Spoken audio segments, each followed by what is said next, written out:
Oke, assalamualaikum warahmatullahi wabarakatuh.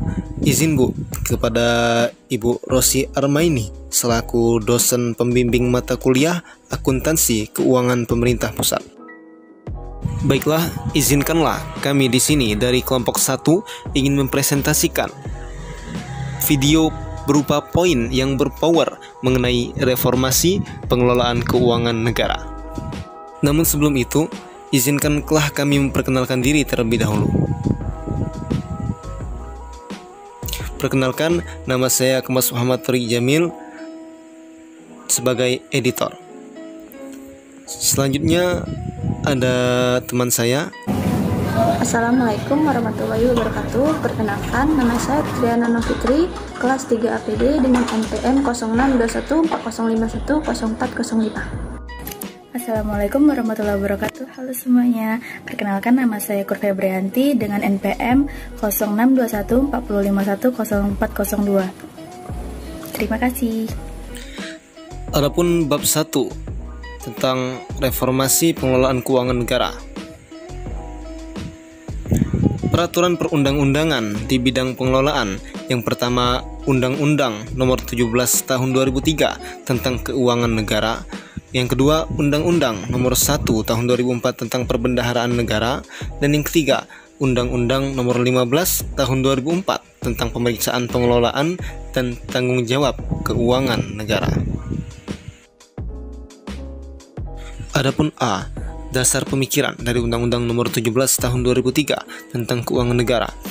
Sebagai suatu negara yang berkedaulatan rakyat berdasarkan hukum dan menyelenggarakan pemerintahan negara berdasarkan konstitusi, sistem pengelolaan keuangan negara harus sesuai dengan aturan pokok yang telah ditetapkan dalam Undang-Undang Dasar 1945 bab ke-6 hal keuangan.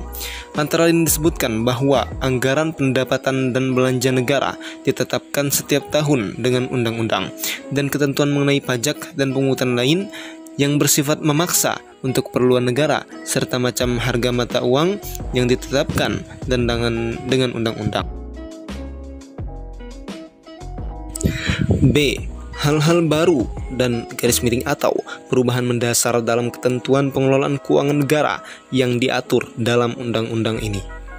Hal-hal baru dan garis miring atau perubahan mendasar dalam ketentuan pengelolaan keuangan yang diatur dalam undang-undang ini meliputi pengertian dan ruang lingkup keuangan negara, asas-asas umum pengelolaan keuangan negara, kekuasaan atas pengelolaan keuangan negara, penyusunan dan penetapan APBD dan APBN, pengaturan hubungan keuangan antara pemerintah pusat dan bank sentral, pemerintah daerah, pemerintah atau lembaga asing, perusahaan negara, perusahaan daerah, perusahaan swasta, serta badan pengelolaan dana masyarakat. Selanjutnya yaitu C, pengertian dan ruang lingkup keuangan negara.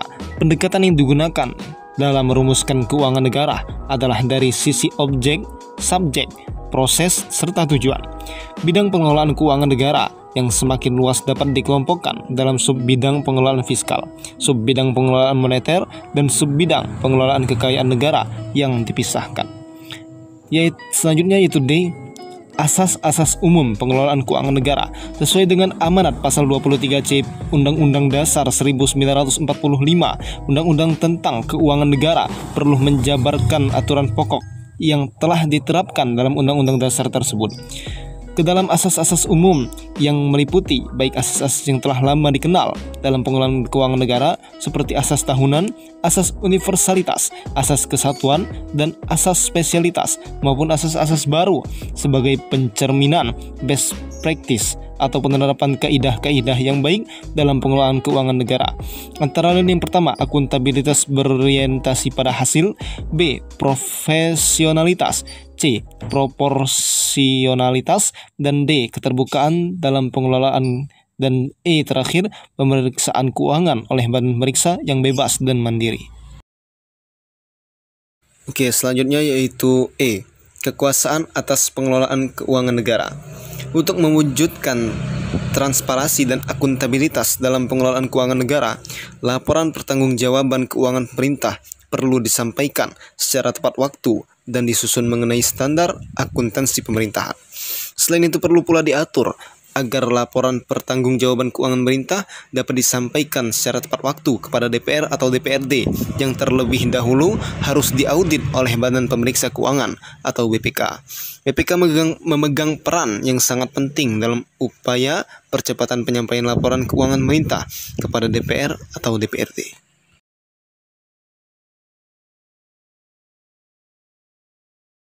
Oke, selanjutnya yaitu G, hubungan keuangan antara pemerintah pusat dan bank sentral, pemerintah daerah, pemerintah atau lembaga asing, perusahaan negara, perusahaan daerah, perusahaan swasta, serta badan pengelolaan dana masyarakat.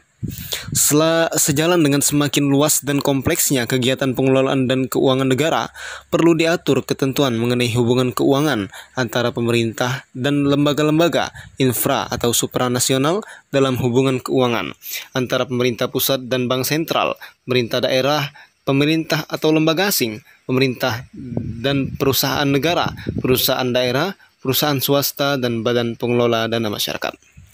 H. Pelaksanaan APBN dan APBD.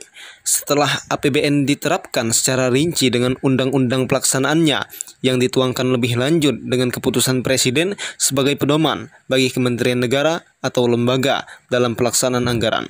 Untuk memberikan informasi mengenai perkembangan pelaksanaan APBN atau APBD, pemerintah pusat atau pemerintah daerah perlu menyampaikan laporan realisasi semester pertama kepada DPR atau DPRD pada akhir bulan Juli tahun anggaran yang bersangkutan. Informasi yang disampaikan dalam laporan tersebut menjadi bahan evaluasi pelaksanaan untuk pelaksanaan APBN atau APBD semester pertama dan penyesuaian atau perubahan APBN dan APBD pada semester berikutnya. Lalu yang kedua ada Undang-Undang Nomor 1 Tahun 2004 tentang Perbendaharaan Negara.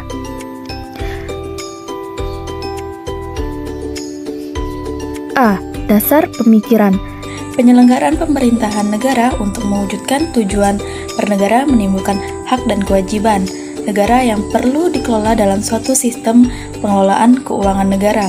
Pengelolaan keuangan negara sebagaimana yang dimaksud dalam Undang-Undang Dasar Negara Republik Indonesia tahun 1945 perlu dilaksanakan secara profesional, terbuka, dan bertanggung jawab untuk sebesar-besarnya kemakmuran rakyat yang diwujudkan dalam APBN dan APBD. Pengertian, ruang lingkup, dan azas umum perbendaharaan negara.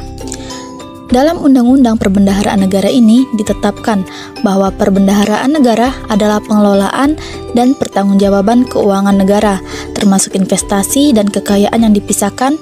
Uang ditetapkan dalam APBN dan APBD.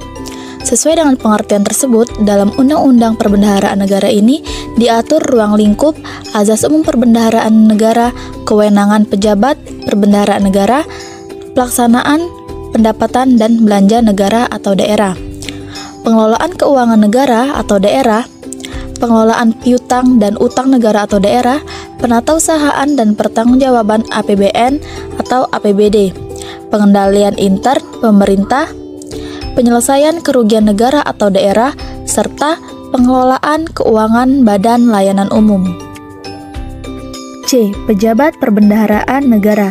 Chief Financial Officer atau CFO dan Chief Operational Officer atau COO. Sejalan dengan ketentuan yang diatur dalam Undang-Undang Nomor 17 Tahun 2003 tentang Keuangan Negara, Menteri Keuangan sebagai pembantu Presiden dalam bidang keuangan pada hakikatnya adalah Chief Financial Officer atau CFO Pemerintah Republik Indonesia. Sementara setiap menteri atau pimpinan lembaga pada hakikatnya adalah Chief Operational Officer atau COO untuk suatu bidang tertentu pemerintahan. Sesuai dengan prinsip tersebut, Kementerian Keuangan berwenang dan bertanggung jawab atas pengelolaan aset dan kewajiban negara secara nasional. Sementara Kementerian Negara atau lembaga berwenang dan bertanggung jawab atas penyelenggaraan pemerintahan sesuai dengan tugas dan fungsi masing-masing.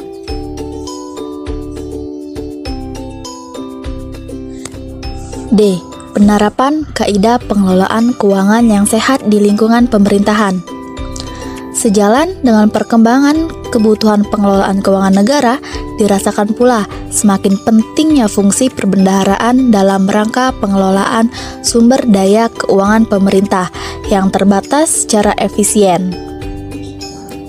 Fungsi perbendaharaan tersebut meliputi terutama perencanaan kas yang baik, pencegahan agar jangan sampai terjadinya kebocoran dan penyimpangan, pencairan sumber pembiayaan yang paling murah, dan pemanfaatan dana yang menganggur atau idle cash untuk meningkatkan nilai tambah sumber daya keuangan. Penatausahaan dan pertanggungjawaban pelaksanaan anggaran. Untuk mewujudkan transparansi dan akuntabilitas dalam pengelolaan keuangan negara, laporan pertanggungjawaban keuangan pemerintah perlu disampaikan secara tepat waktu dan disusun mengikuti standar akuntansi pemerintahan. Selain itu, perlu pula diatur agar laporan pertanggungjawaban keuangan pemerintah dapat disampaikan tepat waktu kepada DPR atau DPRD yang terlebih dahulu harus diaudit oleh Badan Pemeriksa Keuangan atau BPK. Penyelesaian kerugian negara. Dalam Undang-Undang Perbendaharaan Negara ini ditegaskan bahwa setiap kerugian negara atau daerah yang disebabkan oleh tindakan melanggar hukum atau kelalaian seseorang, maka harus diganti oleh pihak yang bersalah. Dengan penyelesaian kerugian tersebut, negara atau daerah dapat dipulihkan dari kerugian yang telah terjadi.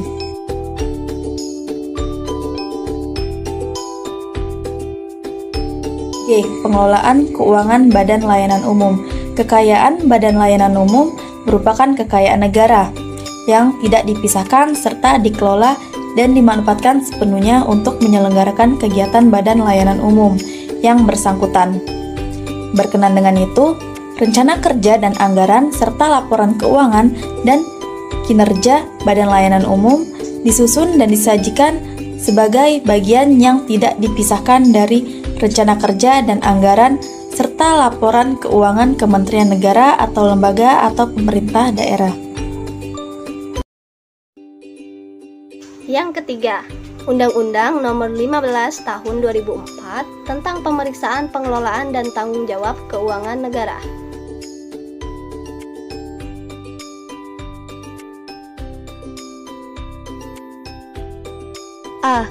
Dasar pemikiran. Dalam pelaksanaan tugas pemeriksaan pengelolaan dan tanggung jawab keuangan negara, sampai saat ini BPK masih berpedoman kepada Instruksi en verdere bepalingen voor de Algemene Rekenkamer atau IAR. Selain berpedoman pada IAR, dalam pelaksanaan pemeriksaan, BPK juga berpedoman pada Indische Comptability Instituut atau ICW. Hal-hal pokok yang terkait Undang-Undang Nomor 15 Tahun 2004 tentang Pemeriksaan Pengelolaan dan Tanggung Jawab Keuangan Negara adalah 1. Pengertian pemeriksaan dan pemeriksa. 2. Lingkup pemeriksaan. 3. Standar pemeriksaan. 4. Kebebasan dan kemandirian dalam pelaksanaan pemeriksaan. 5. Akses pemeriksa terhadap informasi. 6. Kewenangan untuk mengevaluasi pengendalian intern. 7. Hasil pemeriksaan dan tindak lanjut. 8. Pengenaan ganti kerugian negara. Dan 9.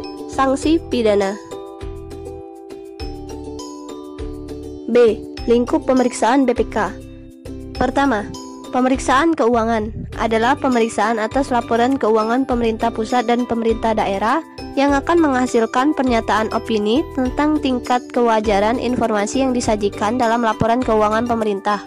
Kedua, pemeriksaan kinerja adalah pemeriksaan atas aspek ekonomi dan efisiensi serta pemeriksaan atas aspek efektivitas yang akan menghasilkan temuan, kesimpulan, dan rekomendasi. Ketiga, pemeriksaan dengan tujuan tertentu adalah pemeriksaan yang dilakukan dengan tujuan khusus yang berkaitan dengan pemeriksaan investigatif dan pemeriksaan atas sistem pengendalian intern yang akan menghasilkan kesimpulan. C. Pelaksanaan pemeriksaan. BPK memiliki kebebasan dan kemandirian dalam ketiga tahap pemeriksaan, yakni pertama, perencanaan. Untuk mewujudkan perencanaan yang komprehensif, BPK dapat memanfaatkan hasil pemeriksaan aparat pengawasan intern pemerintah, memerhatikan masukan dari lembaga perwakilan, serta informasi dari berbagai pihak. Kedua, pelaksanaan. Sementara itu, kebebasan dalam penyelenggaraan kegiatan pemeriksaan antara lain meliputi kebebasan dalam penentuan waktu pelaksanaan dan metode pemeriksaan, termasuk metode pemeriksaan yang bersifat investigatif. Ketiga, pelaporan hasil pemeriksaan. BPK dapat memanfaatkan hasil pekerjaan yang dilakukan oleh aparat pengawasan intern pemerintah untuk disampaikan hasil pemeriksaannya kepada BPK. BPK diberi kewenangan untuk mendapatkan data, dokumen, dan keterangan dari pihak yang diperiksa. D. Hasil pemeriksaan dan tindak lanjut. Hasil setiap pemeriksaan yang dilakukan oleh BPK disusun dan disajikan dalam laporan hasil pemeriksaan atau LHP segera setelah kegiatan pemeriksaan selesai. Setiap laporan hasil pemeriksaan BPK disampaikan kepada DPR, DPD, DPRD sesuai dengan kewenangannya ditindaklanjuti antara lain dengan membahasnya bersama pihak terkait. Selain disampaikan kepada lembaga perwakilan, laporan hasil pemeriksaan juga disampaikan oleh BPK kepada pemerintah dalam rangka transparansi dan peningkatan partisipasi publik, bahwa setiap laporan hasil pemeriksaan yang sudah disampaikan kepada lembaga perwakilan dinyatakan terbuka untuk umum. Dengan demikian, masyarakat dapat memperoleh kesempatan untuk mengetahui hasil pemeriksaan antara lain melalui publikasi dan situs web BPK. E. Pengenaan ganti kerugian negara. Sebagaimana diamanatkan dalam pasal 62 ayat 3 Undang-Undang Nomor 1 Tahun 2004 tentang Perbendaharaan Negara, undang-undang ini mengatur lebih lanjut tentang pengenaan ganti kerugian negara atau daerah terhadap bendahara. BPK menerbitkan surat keputusan penetapan batas waktu pertanggungjawaban bendahara atas kekurangan kas atau barang yang telah terjadi. Setelah mengetahui ada kekurangan kas atau barang dalam persediaan yang merugikan keuangan negara atau daerah, bendahara tersebut dapat mengajukan keberatan terhadap putusan BPK. Pengaturan tata cara penyelesaian ganti kerugian negara atau daerah ini ditetapkan oleh BPK setelah berkonsultasi dengan pemerintah.